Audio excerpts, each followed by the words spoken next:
Snipping tools is very important for us when you are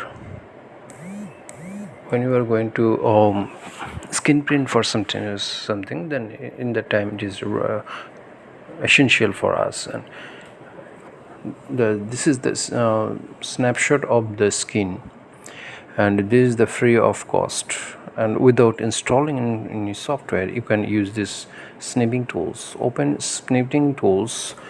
Now we will show you now you have to look in the skin.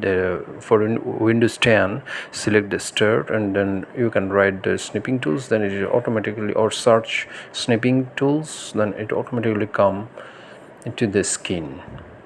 And if you press the Windows Shift and P, then it is also open.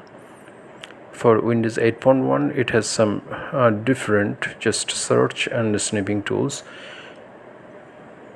But when you search from any Windows platform, Windows 10, Windows 8.1 or Windows 7, then if you search, for example, I am searching here for by right clicking the snipping tools. If I write here the snipping tools or select from here, then it automatically comes the window.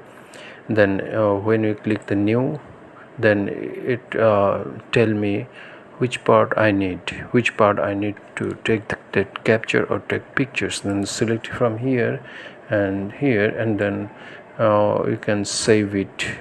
Okay, you can save it this is like JPG option. So this is very simple and professional.